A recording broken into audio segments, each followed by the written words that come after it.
Hallelujah, जय मसीह की, praise the Lord. आइए आज के इस दिन को हम परमेश्वर के सामर्थी हाथों में दें। प्रभु यीशु मसीह के सामर्थी नाम के द्वारा हम परमेश्वर के सिंहासन के आगे आए, अपने आप को नम्र और दीन करते हैं। जब हम प्रभु के वचन की रोटी को अपने अंदर लेते हैं तो हम खुदा का आत्मा हमारी अगुवाई करे, खुदा का वचन हमारे हृदय की भूमि पर गिरे और जड़ पकड़े अंदर जाए, जड़ पकड़े फल लाए, बहुतायत के फल लाए हमारे जीवन से, और हम औरों के लिए आशीष का कारण बने। तो आज के इस प्रार्थना को हम प्रभु यीशु मसीह के नाम में मांगते हैं, आमीन। हम प्रेरितों के काम उसके 5th चैप्टर में है, और अगर हम 4th चैप्टर और 2nd चैप्टर में भी देखें तो एक बात कॉमन दिखती है, वो ये है कि जो प्रेरित थे वो सुसमाचार का प्रचार कर रहे थे पवित्र आत्मा से भरकर।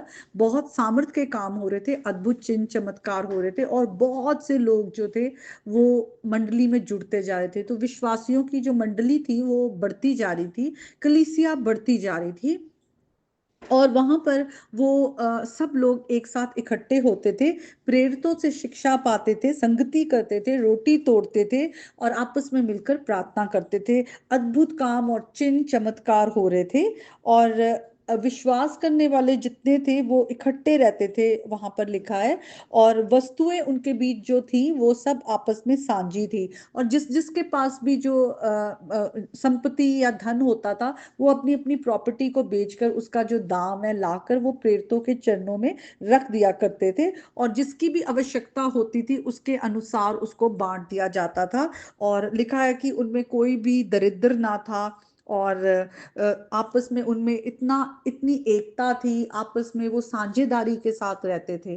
तो अगर हम 5th चैप्टर में आए तो फिर उसके बाद वहां पे एक बहुत ही इंटरेस्टिंग स्टोरी है, जो सचमुच हम अगर उसे ध्यान से पढ़ें तो हमारे अंदर जो है इस स्टोरी को पढ़कर प्रभु का जो डर है वो आना चाहिए, बढ़ना चाहिए, और हमें भी अपने जीवन को जांचना है कि हम कहाँ पर गलत हैं और कहाँ हम परमेश्वर के साथ हमारा एटीट्यूड, जो हार्ट एटीट्यूड है वो राइट नहीं है। हमें अपने आप को जांचने की जरूरत है। हम यहाँ पे देखते हैं कि एक मनुष्य है, हनन्या नाम का, उसकी पत्नी सफीरा है, और वो भी अपनी एक कुछ भूमि को वो बेचते हैं और उसके दाम में से कुछ अपने पास रख लेते हैं।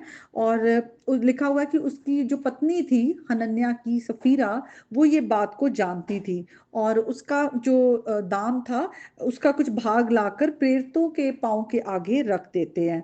परंतु जो पतरस है वो हनन्या को बोलता है कि शैतान ने ये क्यों तेरे मन में ये बात डाली कि तू पवित्र आत्मा से झूठ बोले और भूमि के दाम में से कुछ रख छोड़े। हो सकता है उसने जो है जब लेकर आया तो उसने कहा होगा कि ये सारा जो मैंने भूमि बेची है उसका पूरा दाम है। तो उसने परमेश्वर की उपस्थिति में, और वहां पर खुदा का काम हो रहा था, वहां पे पवित्र आत्मा का सामर्थ था, खुदा के आगे उसने झूठ बोला। तो वही बात को पतरस भी कहता है कि तू मनुष्य से नहीं परंतु परमेश्वर से तूने झूठ बोला। जब तक क्या ये जमीन तेरे पास थी, या बेचने के बाद ये दाम तेरे पास था, तो क्या ये तेरे वश में ना था? और जब उसको उसके झूठ के लिए कन्फ्रंट किया गया तो लिखा हुआ है किस तरह से हनन्या वहीं पर गिर गया और उसकी मृत्यु हो गई, और लोगों में बड़ा भय छा गया। और फिर कुछ लोग आए, उन्होंने उसे बाहर लेकर गए और गाड़ दिया। और उसके बाद लिखा हुआ है कि किस तरह से कुछ 3 घंटे के बाद उसकी पत्नी थी वो आती है, और वो ये बात को नहीं जानती है। और तब पतरस भी उससे पूछता है कि तुमने क्या भूमि को इतने में ही बेचा है? तो वो भी झूठ बोलती है और कहती हाँ। और पतरस उससे कहता है कि क्या बात है कि तुम दोनों ने प्रभु की आत्मा की परीक्षा के लिए अका किया है, कि एकता कर ली है, कि देख तेरे जो पति के गाड़ने वाले, जिन्होंने तेरे पति को गाड़ा है, वो द्वार पर खड़े हैं, तुझे भी वो बाहर ले जाएंगे। और वो एकदम से उसकी वहीं वहीं पर वो गिर गई और उसकी मृत्यु हो गई। और फिर बाहर से लोग आए और उसको भी ले जाकर उसके पति के साथ गाड़ दिया। और फिर लिखा हुआ है सारी कलीसिया पर और इन बातों को सुनने वालों पर बड़ा भय छा गया। तो इस वचन के पढ़े सुने जाने पर प्रभु आशीष दे।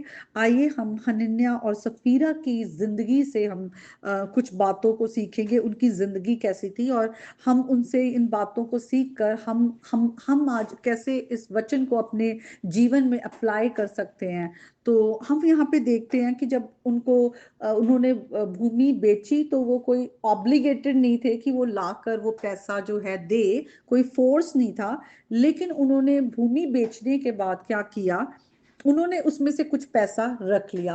उन्होंने वो भूमि बेची कि इसका पैसा लाकर हम प्रेरितों के आगे रखेंगे, लेकिन उन्होंने कुछ हिस्सा रख लिया। हम यहाँ पर देखते हैं कि दोनों में से किसी ने भी एक दूसरे को इस बात के लिए रोका नहीं कि ये गलत है। अगर हमने जो कलीसिया के लिए अगर हम इस भूमि को बेच रहे हैं तो हमें जो पैसों की चोरी नहीं करनी चाहिए, बल्कि उन्होंने आपस में साझेदारी करके झूठ बोला। और उनका प्रेम जो था हम देखते पैसों के लिए ज्यादा था, क्योंकि उन्हें खुदा का कोई डर नहीं रहा। और प्रेरितों के आगे भी जाकर उन्होंने इस बात को झूठ बोला कि ये जो पैसा है ये इतना ही है जमीन का, तो खुदा के आगे, क्योंकि वहां पे खुदा की उपस्थिति थी।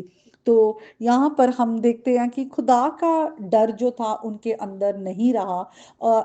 ऐसा होता है कि जब हम किसी भी गुनाह की ओर बढ़ते हैं तो गुनाह हमेशा हमें परमेश्वर से अलग करता है, और परमेश्वर जो है वो रोशनी है, और परमेश्वर से दूर होना ही अंधकार है। तो अंधकार में हमारा माइंड और हमारा हार्ट है वो जो है वो ठीक से सोच नहीं पाता, और हम गुनाह पे गुनाह करते हैं, गलतियों पे गलतियां करते हैं। जैसे उन्होंने पहले गलती की कि उन्होंने पहले पैसों की चोरी की, फिर उन्होंने गलती की कि उन्होंने आके झूठ बोला।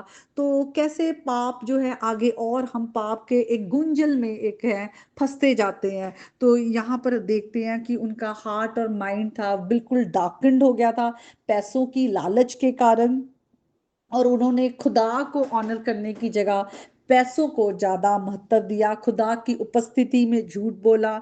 और इसीलिए प्रेरित पतरस ने उनको कहा कि तुमने पवित्र आत्मा से झूठ बोला। और फिर अगर हम फोर्थ वर्स में जाए, उन्होंने कहा कि तुमने मनुष्यों से नहीं परमेश्वर से झूठ बोला।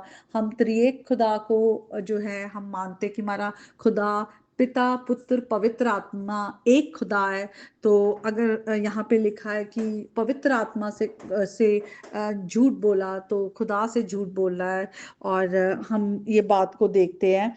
और जैसे कि प्रेरित पत्रस उन्हें कहते हैं कि ये जरूरी नहीं था कि तुमने अगर अपनी प्रॉपर्टी बेची थी तो तुम वो पैसा लेकर आओ। हमने मतलब किसी ने उन्हें फोर्स नहीं किया था, लेकिन उन्होंने अगर लेकर आए थे तो उन्हें झूठ नहीं बोलना चाहिए था, है ना। और हम यहाँ पर देखते हैं कि वो जब उन्होंने झूठ बोला तो उनको लगा कि हम तो मनुष्य के सामने झूठ बोल रहे हैं, उन्हें कैसे मालूम, उन्हें नहीं पता चलेगा कि हम झूठ बोल रहे हैं।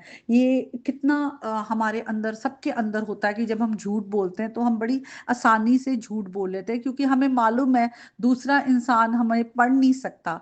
लेकिन हमें मनुष्य से ज्यादा खुदा का डर होना चाहिए, क्योंकि खुदा जो है वो हमारे हृदयों को जांचता है, वो हमारे हृदयों की बातों को जान लेता है। अगर हम अंजील जो है गॉस्पल्स है उनमें भी अगर हम पढ़ें, कितनी बार जब जो फरीसी लोग होते थे जब अपने अंदर कोई बात को सोचते थे तो यीशु मसीह उनके मन की बात को जान लिया करते थे और उन्हें आगे जवाब दिया करते थे उनकी बातों का। तो सिर्फ खुदा ही है जो मनों को पढ़ सकते हैं। तो जब खुदा का आत्मा पवित्र आत्मा से जो प्रेरित थे वो भरे हुए थे, तो खुदा का वहां पे बहुत ही स्ट्रॉन्ग प्रेजेंस था, खुदा उनके बीच में थे। इसीलिए हम देखते हैं कि उनके बीच में यूनिटी थी, वो सब आपस में मिलजुल कर रहते थे, आपस में खुदा का प्रेम उनमें था। और कोई भी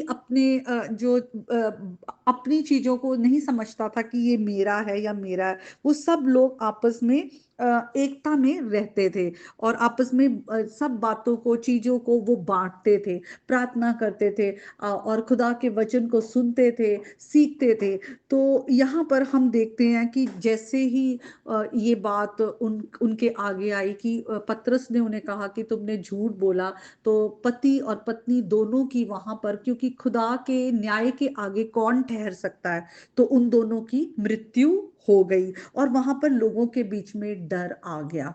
तो आज जब ये खुदा का वचन हमारे सामने आया है, हम भी परमेश्वर के आगे अपने हृदयों को जांचे और प्रभु के डर और भय में रहे, मनुष्यों के नहीं। तो आज के वचन के द्वारा आप आशीष पाएं। आमीन।